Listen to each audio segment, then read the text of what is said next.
Welcome to the NBA Now and Then, 50, 40, 90 interview series.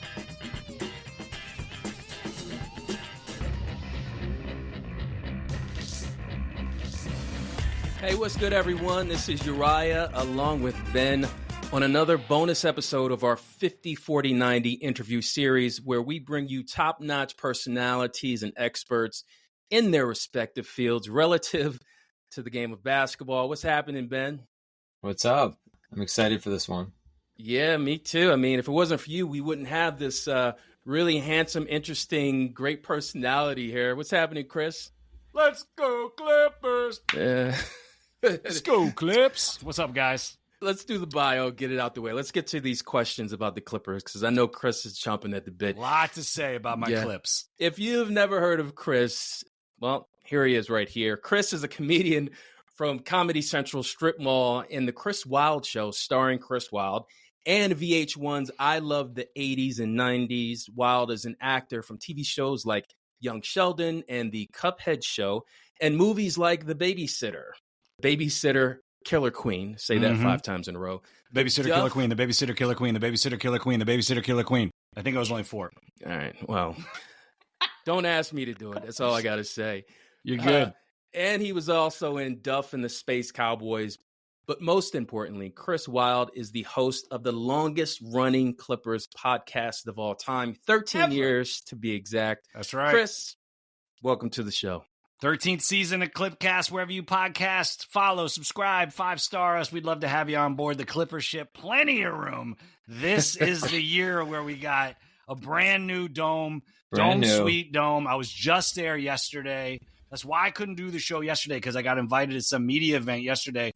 They introduced the new store called the Flagship, and within the word flag is their new LA logo. It's sick. You go in there, there's no L-word gear. There's no Kings hockey pads. There's no Sparks memorabilia. It's just Clipper, Clipper, Clipper, Clipper. There's stuff for your dog. There's stuff for your girl. There's stuff for you. There's stuff.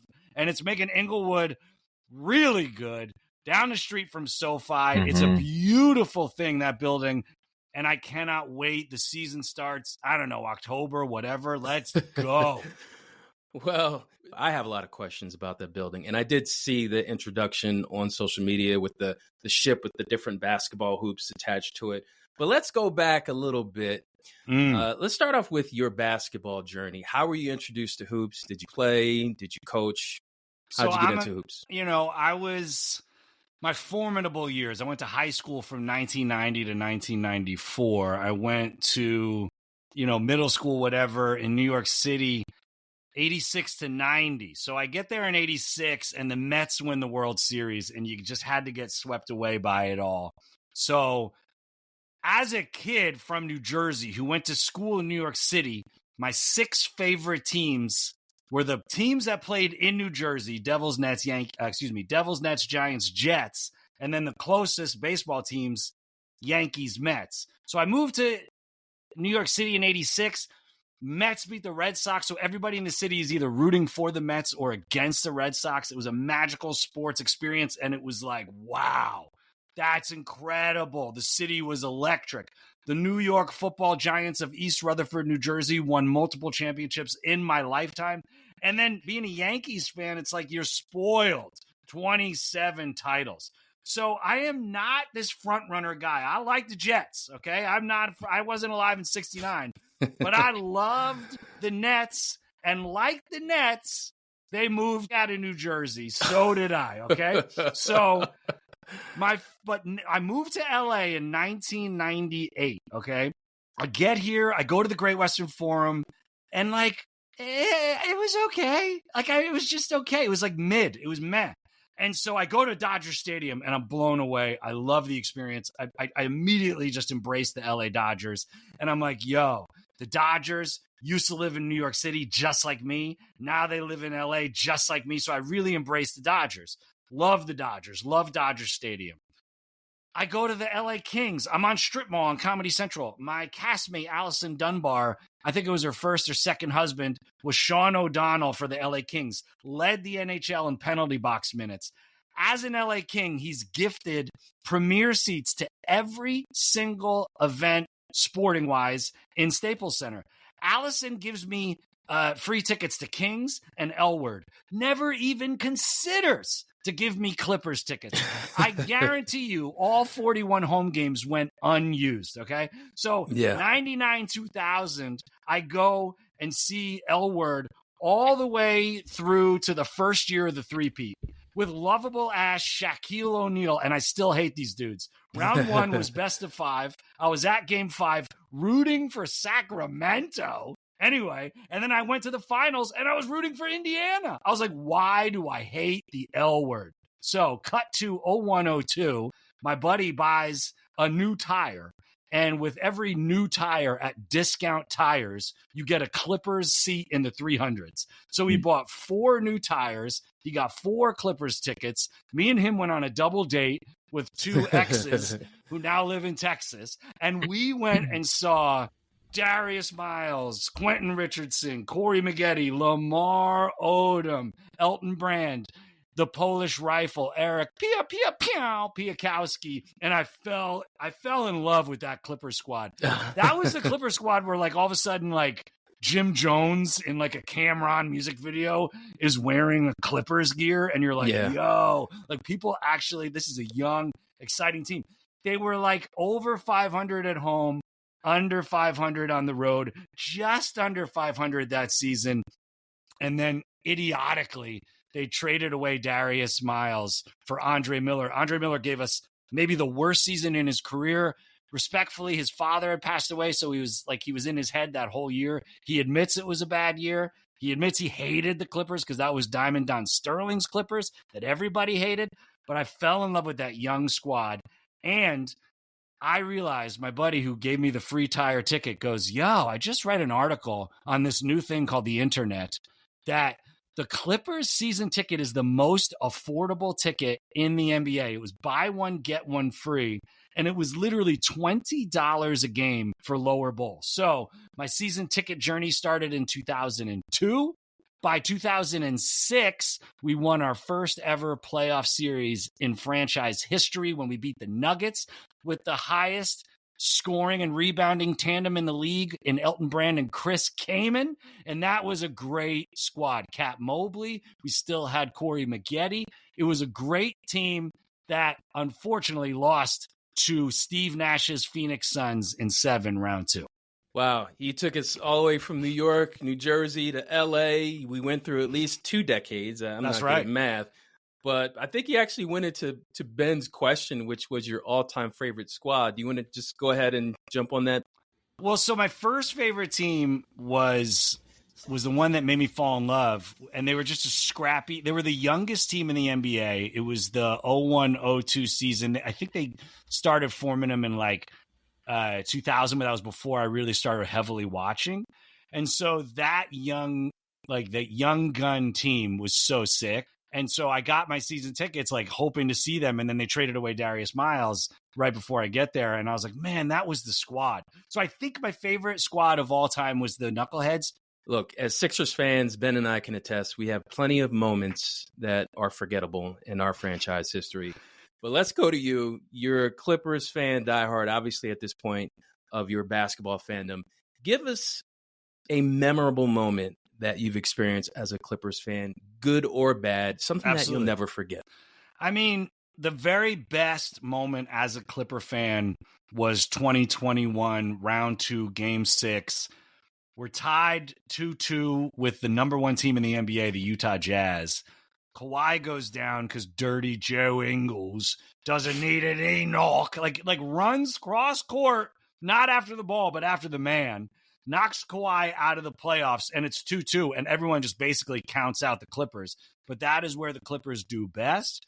We actually gentlemen swept them after that. Paul George kind of led us. We go to Utah, we win. So it's game 6. We're up 3-2. We have no Kawhi Leonard. And this is 2 years after Kawhi wins it in Toronto, a year after the stupid bubble. So it's game 6. We're down like over 20. And it's the third quarter, and somehow young Terrence Mann, and I believe his sophomore season, just puts the Clippers on his shoulders. And like gives us, I think, 30 or something outrageous, certainly high 20s, and could not miss. Pat Beverly gave us some big shots. Paul George was big. Reggie, big government bailout. Jackson was big.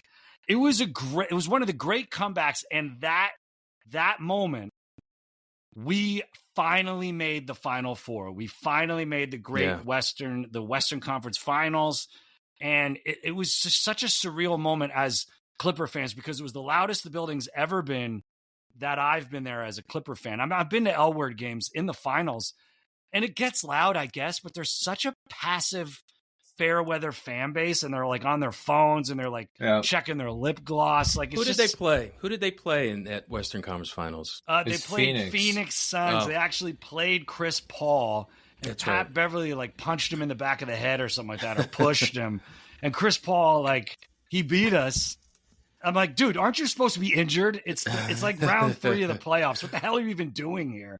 It was a competitive series, right? That went at least 6, right? It went 6, and there was one game where at home neither team could score. It was like super low scoring. I think they were up 2-0, right? Yeah, I remember. Yeah, because the finals were in July. Remember that? That was so weird. Oh yeah, that was a weird I was in season. South Carolina on vacation. I'm like, I'm really watching a finals game, and I thought Phoenix was going to win because they were up 2-0, but Giannis is just like, nope, just follow me, guys. And he was hurt. Remember? He was hurt in that series, and he miraculously came back. But it was interesting because Paul George kind of got he led that team, and they weren't super talented without Kawhi.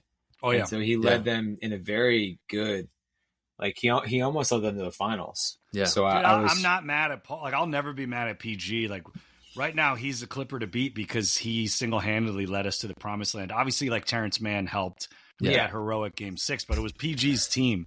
Yeah. So, you know, what's crazy? I know you guys are both Philly guys. Like, Philly and the Clippers, and then Boston, and it's a weird, like, trade history. Well, you mentioned Reggie Jackson. I'm like, oh, yeah, that guy, too. We have him now. You have Reggie? We signed Reggie. Signed him, He'll be battling minutes with our first-round pick, McKinney. He's good, man. You're going to like him, and he's a fan favorite. He's really good for the fans. Like, he's such a sweetheart. And he's got cool glasses, too. Yeah, Reggie Vision. Reggie Vision. Is that what they call it out there? Yeah, he's got a he has really good post-game interviews. I remember, like, he's very, like, clear on the game. And I want to say he went to Boston College. He's a pretty smart guy. That makes sense, yeah. But then, like, J.J. Redick, you got, like, we shared J.J. Redick. We shared Doc Rivers. We shared James Harden. James Harden. Paul George now. Yes, Paul George. You guys are gonna love DeAndre Jordan. Paul George. I'm gonna take you Montrezl both back. Harrell. How about Moses Malone? Malone. Did you know that, Chris? Chris, the Clippers had Moses Malone in the 70s. I don't know if you knew that. Elton Brand, he runs our team. That's right. Brand, and he played with. He played with Iverson. The Pride of Poughkeepsie, EB. Yeah. So. Yeah, Elton Brand. Yeah, there's a lot of. I think it has to do with Tobias Harris. I think it has to do with maybe it's the Elton Brand connection actually.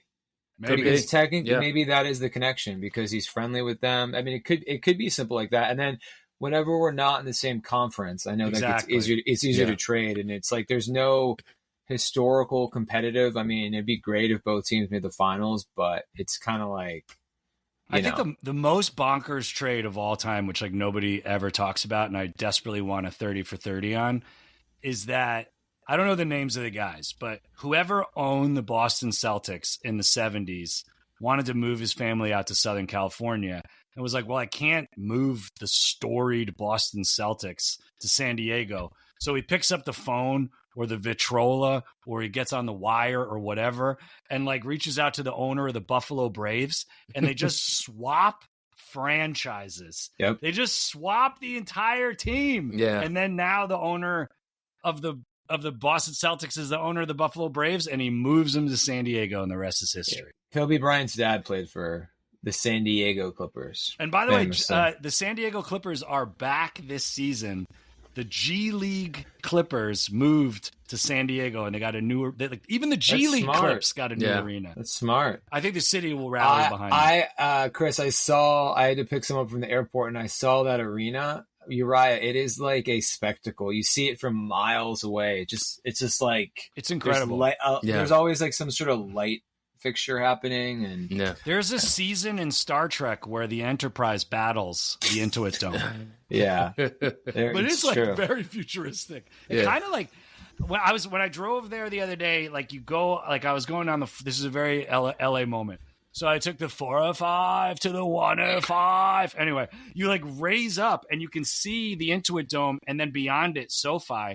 And SoFi was very impressive. And I don't know if like Intuit Dome makes SoFi more impressive, or it kind of like is like, yo, that's actually a more futuristic building. It makes the whole thing. I'm actually going to Rams practice with a friend who's a Rams fan tomorrow.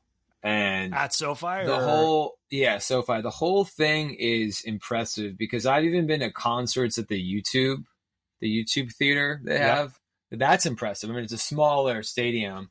I've been to concerts at SoFi. I've been to football game, Eagles games there. It's kind of become this like village. There's like this built-in river. What is it? The LA River? I don't know what it is. I don't know where it goes, but they built some there's like a bridge you walk over. Oh yeah, that bridge is sick. And then, so I guess you guys are like, what, 2 blocks away? Your stadium? Yeah. So like if you go to our house, like there's a radical new like movie theater called like Cinepolis or something that is in between SoFi and the Dome. But like what's cool is like, it's the LAX like flight path. So there's like planes overhead all the time. And they've embraced that. So when you walk over that People Bridge over Prairie, there's this massive like mural that is interactive and digital, and it's like it's art and it's all the flight patterns, the active flight patterns. It's very sick. That's crazy. And that's in front of an outdoor basketball court, and they have stands so they can do kind of like Jurassic Park if we actually can get fans to go outside and watch games. And they have a 360 screen, right? It's like a really huge. Yeah, the dome is better, not bigger. So like in Staples Center, you can fit 19,000 and change. In the Intuit Dome, you can fit 17,000 and change. But like the last season I was there practically every home game, and I was certainly there every home playoff game. And like I would sit in different seats in the lower bowl, and like I would sit down, and I'm not even like tall, dude. I'm 5'10", and my legs are touching the chair in front of me. And I understand, like, for basketball, there's more seats, and like the ice is big or whatever. So these seats are like interchangeable. They take them in, they take them out. But like, there's no leg room. The cup holders are janky. Like everything about Staples Center, even though that place was built in 2000, right? 99, 2000. It's like 25 years old. It is so dated and antiquated. It's built for hockey, not for basketball. And so I went to this event at Intuit Dome where they announced that the All-Star game was coming to Intuit Dome, and I don't remember the year. It's coming soon. I don't know. Maybe not next year, but the year after, or maybe it's this year. Regardless, whatever. So I'm there, and I'm like, yo, like, what's the worst seat in the house? So it's probably behind the basket, in the very back row of the building. So there just so happened to be a construction worker just sitting there like on his phone, like taking a breather. And I was like, I feel like I can reach out and touch that guy. Like, I feel like I can high five that guy. That guy is close, and he's in the worst seat in the house. That night I had a Clippers playoff game, and I went down to the same part of the floor underneath the basket and looked at the worst seat in the house behind the basket, back row. And the person was the size of an ant. Like, it was tiny. I was like, that dude is far away. I even went up and went into that seat. And I was like, damn, I can't see anything up here. And you just find yourself watching the game on Jumbotron, which you're so high up, you're actually looking down at Jumbotron. I'm like, man, screw this. So the Dome does not have a bad seat. And they have this rad thing where, like, if you're a psychotic Clippers fan like myself, you can get into games for less than $30 and sit on the wall of sound. And it's like first come, first serve, like college style. So like you pay $30 or whatever it is. And then if you get there early, you can be in the fifth row behind the basket. And if you get there late, sweet deal. I know, dude, it's so sick. That's so a like, sweet deal. That's actually how I started watching the Clippers. Was my first Clippers game was I was at a dodgeball game they had at Staples. Incredible. And the deal was, if you attend the dodgeball game, you get to watch, I believe it was the Baron Davis, so it would have been the 08-09 team. Yeah. Baron Davis. no one was in the stands. So all these people from this dodgeball game just like were like, okay, sure. And it's wild because that was my first experience. I remember when the Sixers had the Drew Holiday Iguodala iteration. Obviously, I would go to see Kobe, but the difference in prices. So you're right. I would go to like a 300 level seat, pretty bad seat, or like 200, 300 level. I'd spend like maybe $200. But for the Clippers, it was like a cup of coffee and a cup of coffee. And Chris is right. You can sneak. They like almost want you. The ushers are like, hey, come to the fifth row. Like come right under the basket. And it's just wild. It's like Billy Crystal's there every time, right? Not anymore. And then what's wild is the Clippers over the last decade have been significantly better. They just have. Yes. Since Kobe kind of retired, or even his last Kobe's, they've been much, much better. I mean, I remember when the Sixers were in the process, the Michael Carter-Williams iteration of the Sixers. There was a game I went to, and we were down by 45 to the prime Lob City. This would have been I remember that game. We were down 45 in the first half. You didn't come back. You didn't come back. And it was just like it was dreadful. It was the extremes of one team being so incredibly bad, trying to lose on purpose, playing a team guys that should not be in the league, versus like a team that was the most talented team in the NBA. Right. That 2014 Clippers team should have won. I don't know who won it. The Spurs that year? Who won in 2014? I want to say that was the team that either got beat by OKC Thunder or the next year team that got beat by James Harden's Houston Rockets. Who won in 2014? Was the Warriors? No, the Warriors didn't start till 2015. Spurs. It might have been the Spurs. They might have beaten Miami in 2014. Yeah, it was the Spurs because like it was like we would beat a team in a playoff series and then the next year they'd become champions. So like we beat the Warriors in 7 and then the next year they became champions. We beat the Spurs in 7 and the next year they became champions. So Chris, I wanted to go back to I skipped over. Who's your favorite Clipper? Your player? I know that's a hard one of all time. Like I own the most Lamar Odom jerseys, but that was just because he was kind of my first Clipper love.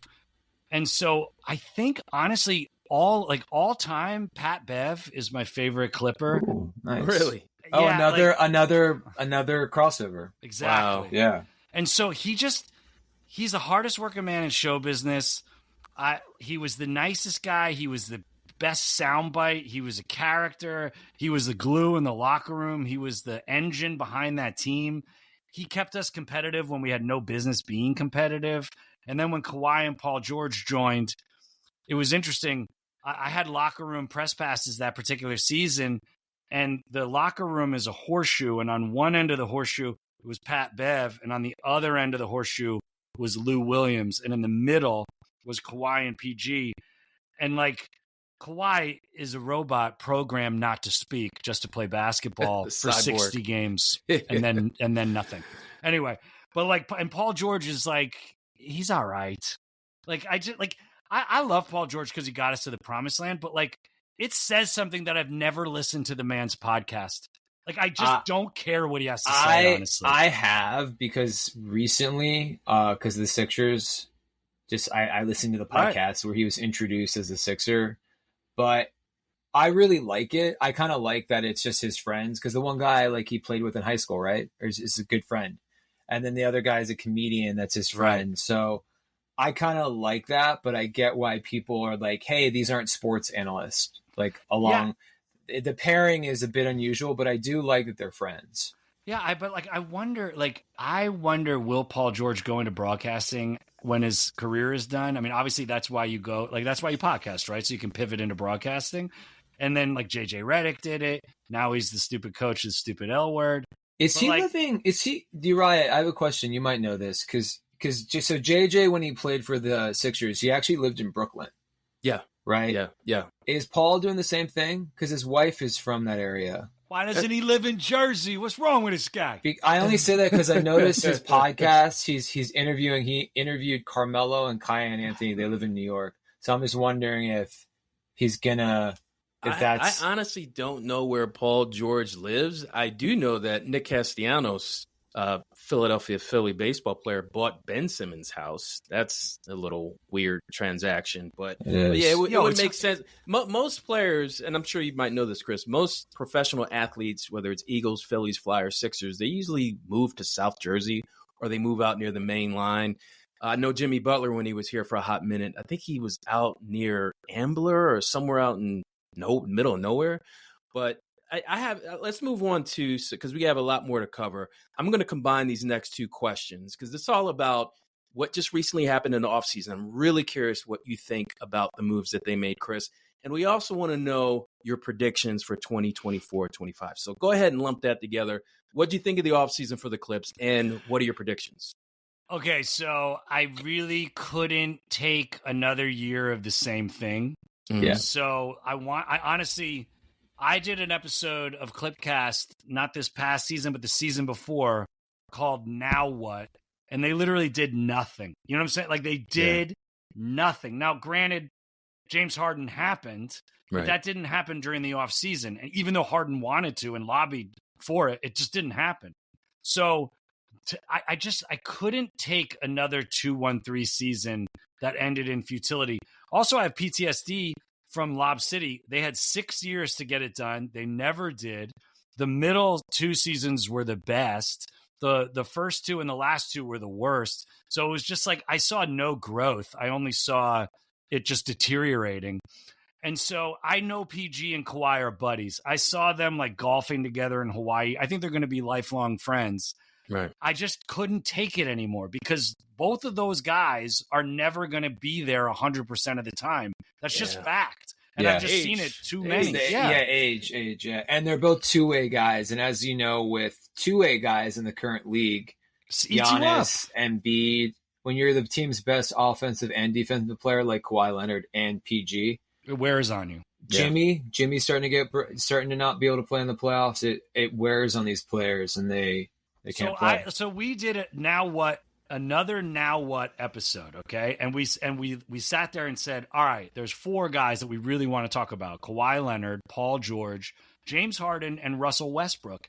And I was like, I will pull my flipping hair out. I will rip my mustache hair out if I got all 4 of those guys back. And they do nothing. I'll literally be so irritated in the brand new dome. I can't see more of the same. So what did they do? They got rid of half of them. And I honestly like that. I'm not going to sit here and tell you it's addition by subtraction. I was just thinking that. What can you go through? Can you give us like go through quickly, like what your additions and maybe a draft pick you're excited about? Kind of go through that. So I know nothing about Cam Christie other than I saw him design a jersey in the new shop at the flagship yesterday. And I looked at him, I go, he's not really that tall. Like, he is tall, but like he's not that tall. And I'm like, is he Doug Christie's kid? I don't know who this guy is. So like, I don't know anything about Cam Christie yet. Right. He had a good I know he had a good summer league.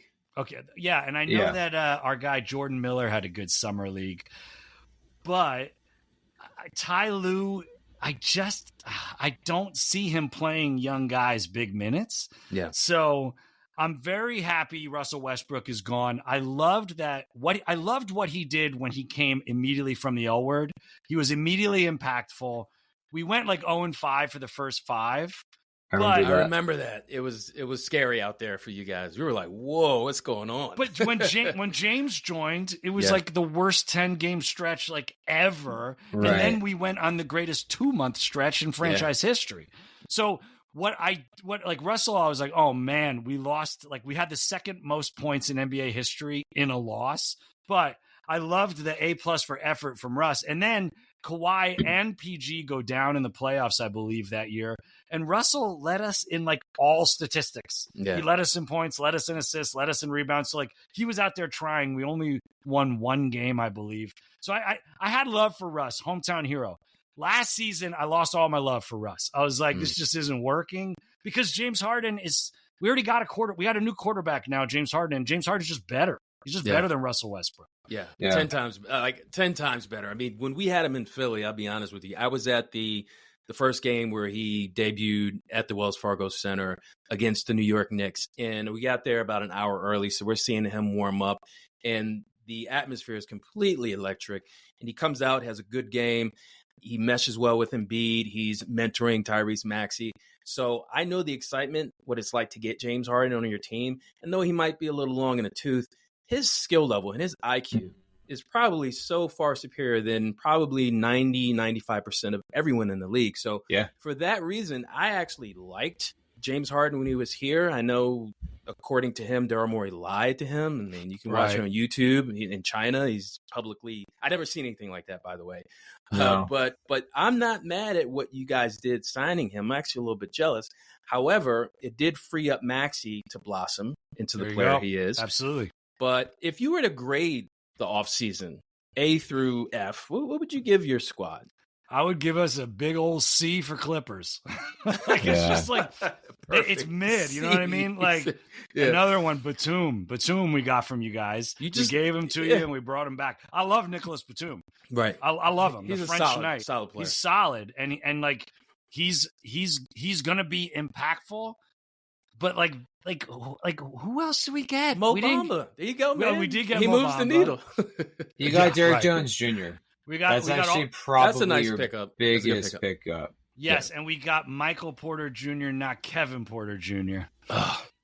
No, you got Kevin Porter. No, you got Kevin Porter Jr., not Michael Porter Jr. Yeah. And we should have drafted Michael Porter Jr. and didn't. And so I got all excited when we signed Porter Jr. And I was like, sick. Oh, whoops. It's not the Porter Jr. that you want. Although I am excited for the Jones Jr., Porter Jr., Boston Jr., all junior lineup that's maybe going to happen.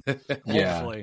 And then, look, people are like, oh, you guys are so different. We're really not that different. 4/5 of the starters are back. Our sixth man of the year, Norm Powell, is back. Zubac just gets better and better every year. He's just like an old school grind center. He actually hits his free throws, which is so special for a guy that size. And I'm not saying he's like 900, but he's like, he's well over 600 at the free throw line, and he's going to make 3 out of 4 at least, I think. So I'm not mad at the Clippers' moves. I'm very happy that they like I said, it's not more of the same. I'm sad to see Paul George go. Yeah, you guys are going to love him. You're going to love him. But I just couldn't see the same old. I needed to see something else, and they did that. So I'm. It's mid. It's a mid off season. So give us your predictions. What do you think? Are they going to? I mean, 82-0. You can never root against the Clippers. Are you really sticking with that? Huh? Sticking with that? Okay. But here's the thing that I've said every year. Look, I go on the schedule day Clipcast. We get the schedule. I predict. We go through all 82 games. Okay. I always predict the Clippers are going to win. But what I really want, and I've never seen it, and it's never happened in franchise history, 60-win season. Now, this is not the season where we're going to win 60. We'll be over 500. We've been over 500 for 13 years in a row, and which is the best active winning season streak in the NBA. It's actually one of the better in professional sports of the 21st century. It has not turned over into a championship. However, winning is better than losing. So in the regular season, it's better to win than lose. I'll say this about your team. It's funny because the Mavericks, in my opinion, you guys were in similar iteration, right? You've got a lot of playmaking, ISO, scoring, kind of more guard play. They just kind of got healthy at the right time, and they've got a good coach. I always thought that you guys were my pick last year to make the finals. I just thought Denver lost their bench, and I thought you guys could challenge Denver if healthy, and you just couldn't. And we beat Dallas the last 2 times we played them in the playoffs. It's funny as Sixers fans are meeting with Clippers fans because that's our bane. It's we're the much more talented team, and I was surprised, but then Kawhi went down but the Mavericks are kind of what the Clippers could do or could have done. Totally, I would say, given with the kind of personnel you have, and the Clippers so you just have to get healthy. Done. The Clippers are not done, and I think you'll see moves for sure by the trade deadline. Obviously, Ben, Uriah, we want to see the Sixers Clippers finals in our lifetime, just so we can stick it to L Word fans and Knicks fans. The media would go, "Oh, the Knicks fans." You know what's wild is I actually. Well, Chris, because we live in LA. There's so many New York transplants, and I tell Uriah and our podcast guys this all the time. I run into so many Knicks fans. My phone was blowing up with friends out here that were just trying to troll me. And I'm just like, listen. And it was funny because even a Sixers fan could tell you, like, listen, Joel Embiid just came back from a knee surgery.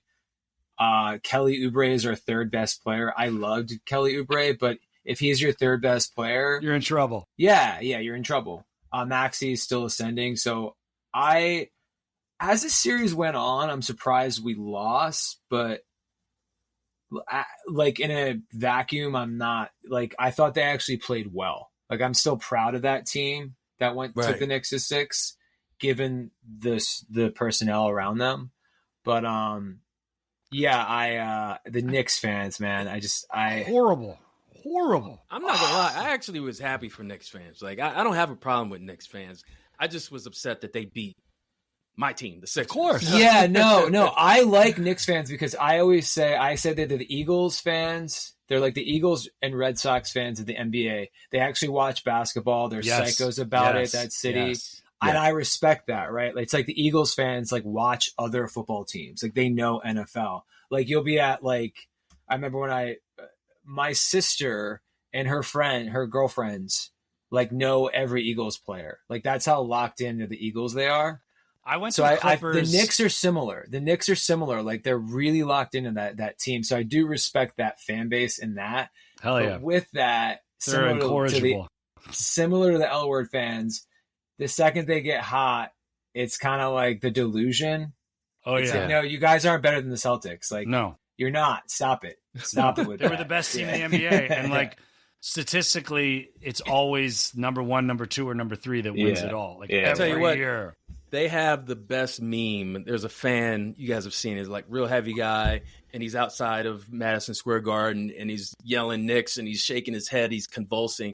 Like, clearly, that is like best meme. You know what I'm talking about, right? And like it reminds me of like Eagles fans. I hate to say it, but that's just kind of what it feels like. Over the top. I went to a Knicks Clippers game in 2003 at Madison Square Garden, and I was obviously rooting for the Clips, and literally everyone in my section wanted to know why, wanted to like talk to me. Why are you a Clippers fan? And like to your point, Ben, like they're very well versed in basketball, and they so they literally were like asking me about bench players, and they were actually like we were bad. You know, the Clippers were bad, so like. They knew that they were going to win, and they did not disrespect me, honestly, in any way. They were very nice, very chatty, asked questions, and, like, they were cool, you know? Whereas, like, look, I get it. You go to the L Word game, and it's Staples Center, and they have the most championships in that building, even more than the LA Kings. So I totally get it. This is our house. I totally get it. And now, get ready for the NBA Now and Then Draft Time Machine. So here's the thing, Chris. We have this segment called NBA Draft Time Machine. And as everyone knows who's listening to this and likes our podcast, we do player comparisons. So what we want to do, Chris, is give you the majority of those, because some of the comparisons are no-brainers, like who would you pick over who? If we said Jimmy Butler, Kobe Bryant, of course you're going to pick Kobe, even though he's a Laker. So here's how it works. We're going to give you 2 NBA stars, Chris. Don't say that word, man. I know. LA, Lakers, whatever, Lake Show. He said it twice. Oh, my God. All right. L word from now on. There you go. So we're giving you 2 NBA stars from different eras.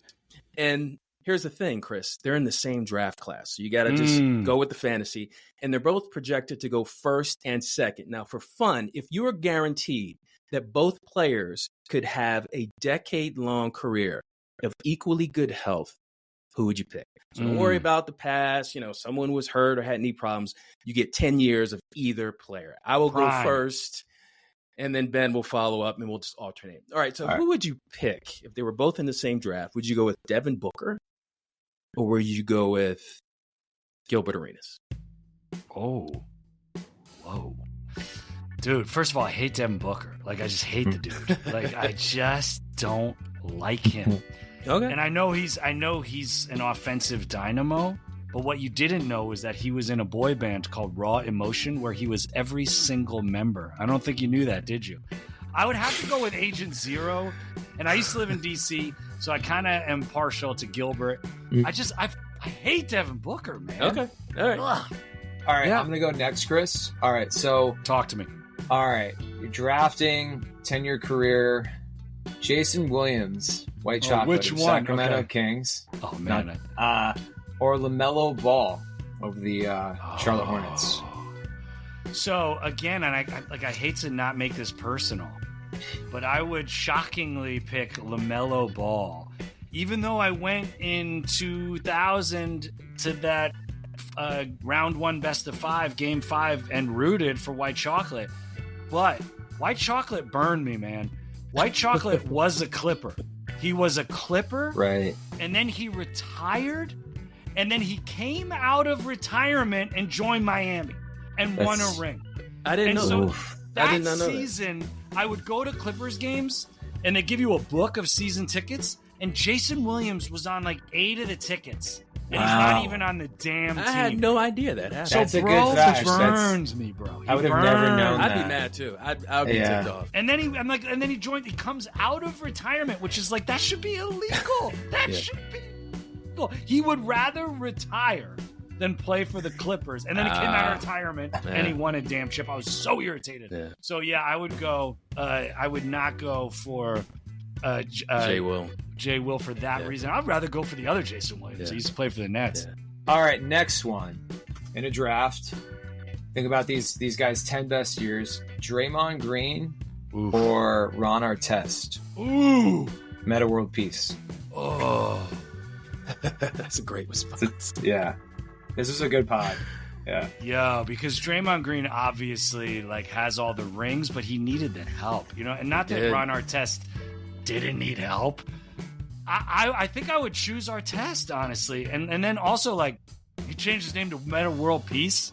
So, like, he's just a cooler guy. Draymond Green. There's another podcast I'm not going to listen to. And very vocal about mental health. Like, he's I like Ron Artest. Cool story about Ron Artest is that he joined the L Word, and I was watching like some Fox Sports or ESPN thing, and Ron Artest is on the screen talking about joining the L Word, and I was at Baby Blues Barbecue, which still exists in Venice, but used to be in West Hollywood as well, and I'm at the barbecue joint going, look at Ron Artest in his yellow shirt. He joined the L Word, one of the real jerks, and then the dude walked in the damn yellow shirt. No way. Into the barbecue restaurant. I was like, yo, that is sick.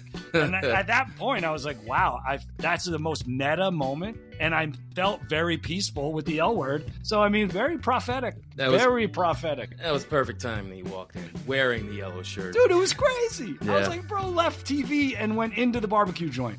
All right, here's another one for you. This one, the past few episodes, people have been stumped on this one. Okay. Especially if you grew up in an era watching the first player. Penny Hardaway. 10 years, remember, Chris? 10 years. No issues with injuries. Underrated. Would you pick Penny Hardaway or SGA? Oh, you son of a... Don't you do it. You got personal with SGA. You gotta pick one, man. You went and you stabbed me in the back with SGA. Anybody but SGA. Dude, all right. Penny. I mean, Shaq always says if he would have stayed with Orlando, they would have won.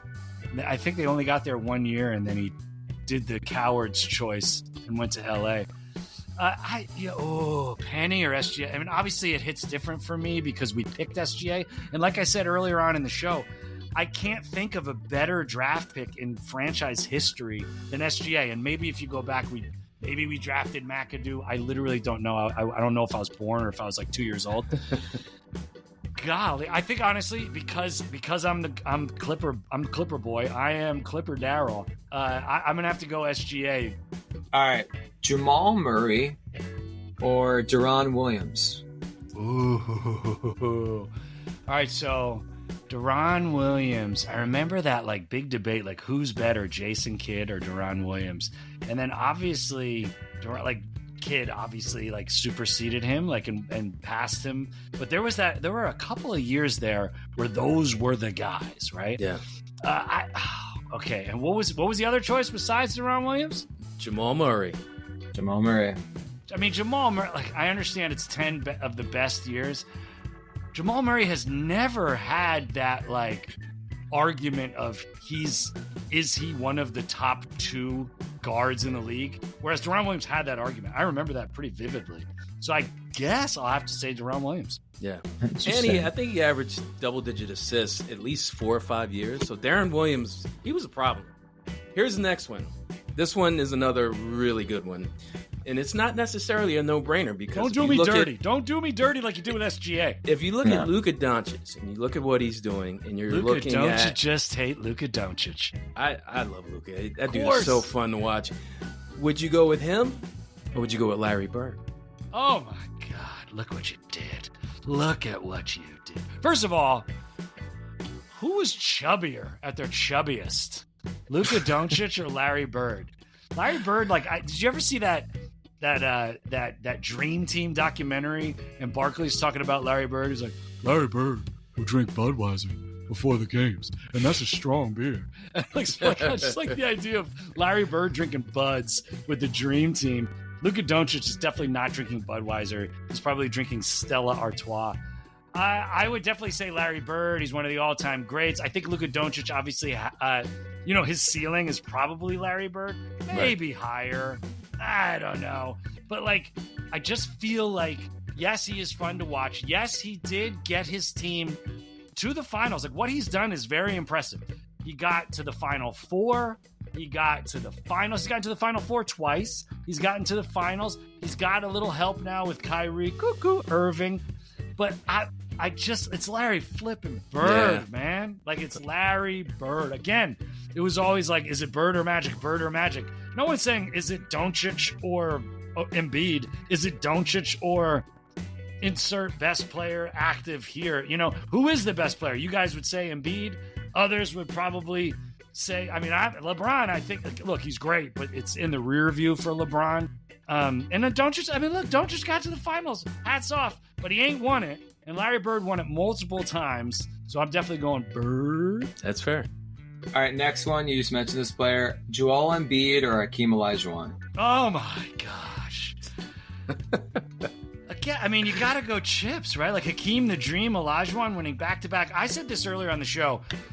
In 70-plus years, it's over 75 years, whatever it is, every single year, it's the 1 seed, the 2 seed, or the 3 seed that wins the NBA championship, except for twice, ever. And so one of them was a 4 seed, Bill Russell Celtics, and Bill Russell was injured, so that's why they limped in at the 4 seed, but then they won it all. And the other person to do it was Hakeem the Dream Olajuwon as a 6 seed. But so if you're not a returning champion, you have to be 1, 2, or 3. So hats off to Hakeem Olajuwon, who is the only 6 seed champion in NBA history. There's never been an 8. There's never been a 7. There's never been a 5. There's only been 1 6 seed, Hakeem the Dream Olajuwon. So sorry, you Sixer homers. I'm going for the Dream. Here's another good comparison. 2 guys that really have the ball in the string. Probably one more than another, to be honest with you. But regardless of antics, I'm talking strictly on court, 10 years. Kyrie Irving or Isaiah Thomas? Pistons, Isaiah Thomas. Wow. So, how do you not involve the antics? Because it's weird because, look, Isaiah Thomas obviously was supposed to be on that Dream Team, and Michael Jordan was like, nah, I'm not going to play if he's on that. So, right. Bro is playing psychological mind games to the next level, whereas Kyrie Irving is playing psychological mind games with himself. And so, yes, Kyrie has that chip. Yes, he was down and came back and won it in 7, which is incredible. Obviously LeBron gets all the flowers, but Kyrie's the one who hit the shot. I'm definitely going to go Isaiah Thomas just because if you can get under Michael Jordan, yes, everybody, Michael Jordan creates these false narratives. We've all heard it. We all watched the documentary. I just think he's the smarter leader. And so he led the bad boys. Kyrie Irving, I was there in the post-game press conferences, and he actually did impress me after the game. I thought he was very thoughtful. He was listening to the questions, and if he didn't like it, he would kind of ask the reporter the question back to him. And I was like, oh, this is kind of a fun side of Kyrie that I haven't seen. And Kyrie does get I think Kyrie gets a lot of negative flack. Yeah, you shouldn't have retweeted whatever you retweeted. Just walk away from social media, idiots. So Isaiah had the benefit of not having social media. I think that's a good point. I think honestly everybody pre-social media had the benefit of not having social media. Right. Yeah. But so I'm just going to say Isaiah Thomas, based on, I just think at the end of the day, he is smarter. All right, next one. This one is, I think a true basketball fan gets this. Damian Lillard or Reggie Miller? Oh, Reggie Miller or D. Lil. So you got to take your hat off, and I won't because it'll have to like reset the headphones. Anyway, Reggie Miller stayed on the Pacers that whole time. And it just gets so rare. Even back then, it was kind of rare. I know it wasn't as rare back then. And like Damian Lillard really gave Portland everything until he just was like, I can't anymore. He did. I can't. And so it's a total bummer that LaMarcus Aldridge didn't stick around and hang out with Damian Lillard, because maybe they would have been a little bit more special. Yeah, and he didn't really do much, and San Antonio wasn't that good. No, not at all. And I understand trying to go to work with Pop, but it's like that those guys got to the Final Four. D. Lil's Portland Trailblazers. That was a year that the Clippers really could have gotten to the Final Four and didn't. Oh, Damian Lillard or Reggie Miller? I mean, the initial instant answer is Reggie Miller, right? Because you just look at the guy. I mean, I remember watching that game in real time when he single-handedly beat the Knicks in 12 seconds or 14 seconds or less than 20 seconds or whatever it was. Yeah. And that absolutely blew me away. And I do know that Damian Lillard hit that big shot in round one, but he didn't hit like 3 back-to-back-to-back. He hit 1. So I'm going to go Reggie Miller. Okay. Yeah. And I would go Reggie. Cheryl Miller by addition. Oh. Yeah. Look, Reggie Miller, I would go just because he's got height. He's 6'7". Dame's like barely 6'2". That's what I would do. But they both have ice in their veins. All right, here's another one. East Coast, guys that play for the same franchise. Jason Tatum or Paul Pierce? Paul Pierce. Okay. I figured Paul you'd Pierce. say that. I mean, former Clipper great. Pride of Inglewood. Anytime I hear the word Paul Pierce, for some reason, I have to do an impression of Mark Jackson saying, Paul Pierce. So I like, probably Jason Tatum is going to end up with more rings. Like, I think Boston, I don't know why people are not loving on them more, because what they just did was absolutely phenomenal. And, but they were healthy. I'm like, yeah, they were healthy. Right. There's something to be said about a team that can stay healthy. Their 2 mega stars gave you 70-plus games. And if you include the playoffs, they gave you 80-plus games. They only lost 3 at home. I think, I don't remember off the top of my head, but I think they went 16-2 or 16-3 in the postseason. Like, that team was special. And I remember the analysts saying, yeah, but they're bad at home. And I was like, they were bad at home in previous postseasons. This is a team that only lost 3 games at home. What are you talking about? That was a hell of a run. So I think they're I think they're a dynasty in the making. I think they, more than the Denver Nuggets, are the team to beat. I don't see any big sweeping changes. I don't know if Horton retired or is gonna retire, but like they're just really, really good. So you go Tatum? You said Tatum? I think Jason Tatum, even though Paul Pierce is the big 3, right? I think Tatum had more help, honestly. And you guys know Doc Rivers not the greatest coach. Mm-hmm. So I've talked to many Boston fans and sports writers that are like, if we had any other coach, we probably would have won more than 1. So it's tough to do it now because Tatum could keep growing. Right. So like, ask me that question in 7 years and I'll probably say Tatum. But right now I'm going to say Paul Pierce. Yeah, that's a good point. Some of those teams, Pierce beat like a good Sixers team in the playoffs, and he had to go through Cleveland. He had one. Cleveland a bunch. Yeah, he didn't have like that good of a squad. That's a good point. All right, next one is kind of a more clever one. De'Aaron Fox or Nick Van Exel? I know the answer to this. Yeah, we know. Well, what do you think I'm going to say? I think you're going to say whoever didn't play for the L word. I would actually probably say Nick Van Exel. You're going to say Van Exel? Yeah. Okay. I think I would have said Nick Van Exel. Yeah, I thought Van Exel. I think everyone just liked Nick Van Exel. He's such a cool player. Yeah. Such a cool player. I did these commercials for the NBA back in the day, and it was like, it was called Allen and Jerome. They were these 2 guys that would like fantasize about them being in the NBA, and then they superimposed us into NBA games. It was sick. Definitely YouTube search Allen and Jerome, Fox Sports NBA commercials. I think you just need Allen and Jerome and you'll find them. But it's these two guys talking smack, and it's like, like talking smack about the L word, talking smack about the Knicks, the Spurs, and the Utah Jazz. But like, they had me do all these looping lines, and I was like, yo, I've got that Kobe Bryant no-look confusion maker. And the only other player that they had me add in besides Kobe Bryant was, I got that Nick Van Exel no-look confusion maker. And I was like, really, Van Exel? So I always kind of had to shine on Van Exel. De'Aaron Fox is good.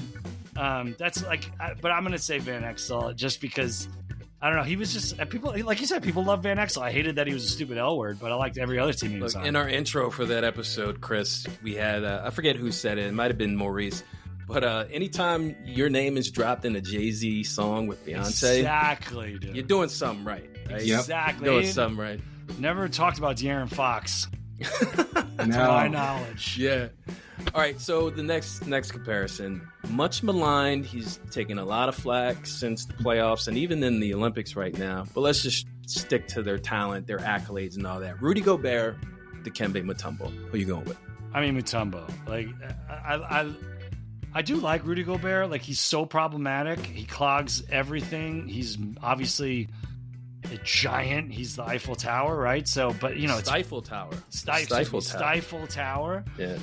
But it's friggin' Dikembe Mutombo, bro. Not in my house. Like, you got it. I'm gonna go Mutombo. That's a good comparison. And I think Rudy Gobert gets way too much hate, although I do love him because we got past him when they were the number one seed, which is very difficult to do. So I'll say Mutombo. And like I said, I saw him in real time just get absolutely shamed. And I saw his weaknesses. Like, like he does clog you up, but you can go around him. Yeah. This is an all-time one. James Harden or Allen Iverson? I mean, come on. Think about best 10 years. They're not the entire career. Their best peak. And they were both MVPs. Yeah. I don't. Has Harden never got to the NBA Finals? No, he did with OKC. He was their 6-1 year. That's right. You're right. People forget that he technically was. And he was important to them too. 100%. Everyone he was their third best player. Everyone loves Daryl Morey, and they should. Actually, not Daryl Morey, but what's his name from Sam Presti? Is that his name from OKC? Yeah. So everybody loves Sam Presti, and every time they say, "Man, he's so great," I'm like, "Yo, he chose freaking Ibaka over Harden." Like, I don't think the guy is as great as he thinks. Now, granted, he is a genie, and like he got SGA from the Clippers. He fleeced us in a way, and he keeps OKC competitive. I knew they were fool's gold this past season, though. But you got to go. You got to go Iverson. You got to go AI. You got to go AI. Okay. I mean, I know you guys are Sixers guys, but I guess both played for the Sixers. But Allen Iverson is like, he's iconic. You'd be surprised. We had some. I mean, he technically was a Sixer as well. We had some guys that truly took the bias aside and chose Harden actually. So yeah. Harden single-handedly kept Houston in the playoff picture all those years. Yeah. Kept guys coming back. He's obviously taller than Iverson. Yeah, he's got some height. He's got better shooter, right? Way, way less athletic. Iverson in his prime was like Jamal Murray athleticism. 100%. Right. Speaking of bias, we already know the answer, Ben. Oh, yeah. But we got to put it out there. Blake Griffin. Paolo Banchero. Can you at least give the man some credit? What he did in Orlando in the playoffs. I didn't even need you to say. I knew it. I knew it was coming. I knew it. He had Paolo is not putting the meats in the seats. Paolo is not putting the meats in the seats. It's tough because, like, it is tough because, I only get to see Orlando like twice a year. You know what I'm saying? And so, and then if they make the playoffs, then I get to watch them a little bit more. But like, it's very special getting to go to all the home games. And it's a complete bummer that we only get the Eastern Conference once, and I get it. I totally get it. That's the way it should be. I actually think there was that season that we talked about earlier where you're like, wait a second, the finals were in like late July or something. Yeah. So that was like post bubble, right? And that season was truncated. It wasn't 82, it was 72, and it worked out perfectly that interconference each played twice. And then in your own conference, you played 3 times. So there was no tiebreakers. And that is just so much better. And I think the league will never do it, but they should strongly consider shrinking the regular season, especially if they're doing all these in-season tournament nonsense and play-in tournament nonsenses. Shrink the regular season to 72. Mathematically, it works much better. It takes a lot of wear and tear off the guys. So I think go for a 72. But man, I don't see these guys on other teams enough. Right. The newer guys. So Paolo, I like him. I do like him. But Blake Griffin changed the culture. Like, I don't know, man. I don't even know if we get Ballmer if it wasn't for Blake Griffin. Like, I don't know. I mean, obviously Sterling was a scumbag, and I watched that soap opera sitcom Clipped. I heard it was horrible. It was horrible, but it had its moments. Like, it had these great moments. And Lawrence Fishburne as Doc Rivers actually was quite good. Mm. And it really made me think, what if Doc Rivers played Morpheus in The Matrix? It's funny. He's just a kid from The Matrix. Neo doesn't think he's the one. He's starting to believe. Okay, last one of the players. Jalen Brunson or Chauncey Billups. Now, try not to get recency bias because Jalen just had a really good. Just think of their careers. Absolutely. I mean, Mr. Big Shot, and not just because he was a former Clipper great. And obviously, dude, the Detroit Pistons were a special group. Well, that team was solid. It was so great, and then that one All-Star game where like the bench cleared and it was all Detroit Pistons. I'm going Mr. Big Shot just because. He's got, he got the chip. Brunson, yes, if Brunson keeps growing, and yes, Brunson helped Luka Doncic get to the Final Four, and it was foolish for Mark Cuban to get rid of him, although I guess it worked out since Cuban got to the finals faster than Brunson. I do like Brunson a lot. His father used to be a Clipper. I just think I just called him Rick Brunson by accident. So that's what I'm saying. Like, his father was a former Clipper, Rick Brunson. So Jalen Brunson, I like him, and he's going to grow, and he could potentially become better than Mr. Big Shot. But I'm going Chauncey Billups all day, every day. Okay. All right. Last one, and then we'll be ready to let you go there, Chris. So this one is unique because we're giving you an entire draft class. Now, 1984... And you got 1996. 84, you got Barkley, Jordan, Hakeem, and obviously John Stockton. 96, Kobe, Steve Nash, Ray Allen, and Iverson. So, Ben Wallace. What would you go with? Ben Wallace, undrafted? I'm going with the team with Michael Jordan. There you go. I'm going to Michael Jordan. Like, people who think that Michael Jordan isn't the greatest basketball player of all time, it's just because they're young and they didn't see it in real time. Yeah. It's true. LeBron did not change. Like, I would argue that Iverson changed the culture vastly more than LeBron. I don't like. I remember I had a Jordan jersey when I was a kid. You know what I'm saying? Like, I'm not from Chicago. Now, granted, my grandmother was from Chicago, but like Jordan, like, put people's eyeballs on NBA. Like the Dream Team, they made it a global phenomenon. Michael Jordan was a movie star, for God's sake. Like Spike, like Michael Jordan, like kind of like helped Spike Lee happen. You know what I'm saying? So it's like Michael Jordan was so iconic, changed NBA forever for the better. And so, yeah, dude, anything with Jordan on it has got that special. And then, the round mound of rebound, and I know he's a former Philadelphia Sixer great. I don't know who else was on that team, but literally any team with Jordan, I'm gonna pick. So, Chris, you actually gave us an idea for our season 2 comparison. We're going to be doing Lamar Odom and I think Pascal Siakam. What other comparisons would you think would be a good comparison for us in the future? Okay, so former NBA greats, who are you going to pick? And you usually do like a today with yesterday, correct? Yeah. Okay. Yeah.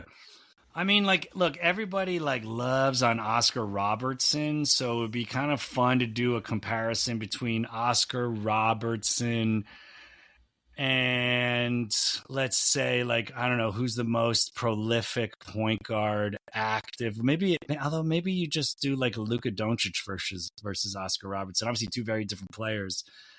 Let's see, modern guys versus guys from back in the day. So you know, it would be kind of fun because it's such a different position. You take a dominant center like a Joel Embiid, like a Joker, like the Greek Freak, and you put him up against Shaq. I don't know if you guys have already done that. It's just it's a very we haven't done Shaq yet. No, it's a very different position. It's hard because he was so dominant. He was so dominant, like physically imposing dominant. We don't have a guy like that. It's so interesting that I believe the past 5 NBA MVPs have all been 7-footers. So it's like Joel Embiid, Joker twice, Greek Freak twice. It's always these centers that stretch the floor that can do it all. And so they are unicorns, these guys, but it's not. But are they? Because there's 3 different guys doing it. You know what I mean? Yeah. So I would think pick one of those 3 guys, Joker, Joel, or Freak, and put them against Shaq. It's a very different. They're obviously so different. But Shaq was so dominant, they had to change the damn backboard. They had to change the NBA rim because of that man. Yeah, Shaq is on our radar now, thanks to you. And then I just love that he got his 4th ring before Kobe got his 4th ring. I just love that. All right, Ben, take us out, man. All right. So what are some projects or events you guys have coming up that you'd like to share? We got the 13th season of Clipcast about to drop. Right now, it's the summertime. We very rarely do episodes in the summer unless big news happens, and I don't think any big news is going to happen until the season starts. So we'll be back when the preseason starts. I'm really looking forward to going down to San Diego to watch the Clippers play the Nets in exhibition basketball, preseason basketball. That's going to be fun. I'm excited the Clippers are back in San Diego. And then The Babysitter is a great movie, and The Babysitter Killer Queen is a great Chris Wylde movie. And if you have Amazon Prime Video, watch All's Fair in Love. But do yourself a favor and skip ahead 14 minutes and watch the movie from that point. Start at 14:20. You're welcome. It's a great time. That's hilarious. I'm mad that you know the exact point. 14:20. 14:20. Wait, real quick. I just want to remember, what was that? It was like a commercial you did. It was like 2 guys' names. Yeah, Alan and Jerome. Alan, That's us. Creep on in, creeping like a creeper. They're so funny, dude. You got to watch them. That's a time machine. Those spots were shot 24 years ago. Wow. And it's just mind-boggling. It's mind-boggling. But you could see young Chris Wylde with some weird orange hair. And they superimpose us into the NBA games. And I had fans go, how did you shoot that? Did they have you come out and play during halftime? And I was like, dude, did you not see Who Framed Roger Rabbit? What are you talking about? What are you talking? Did we go out in halftime and have the NBA players? Get the hell out of here.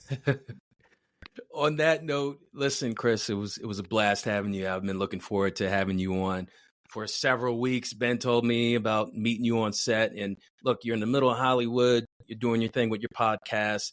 Big personality, big talent. Thank you for being on our show. Absolutely. I just like to leave you with these 3 words. Let's go, Clips. Ben, anything you want to say to Chris before we bow out? No, I'm looking forward to the Intuit Dome. I have to be honest. That's gonna be nice. Yeah, I'm looking forward to it. I'm getting you a press pass for Sixers Clippers. It's happening. So you're going to be on my show when the Clippers Sixers happen. I don't know when it is, but as soon as that schedule drops, you and I ink it, baby. Put it in ink. I'm ready. Yeah. On that note, this is Uriah and Ben on behalf of NBA Now and Then, The Greatest Comparisons, a podcast where we compare NBA stars past, present.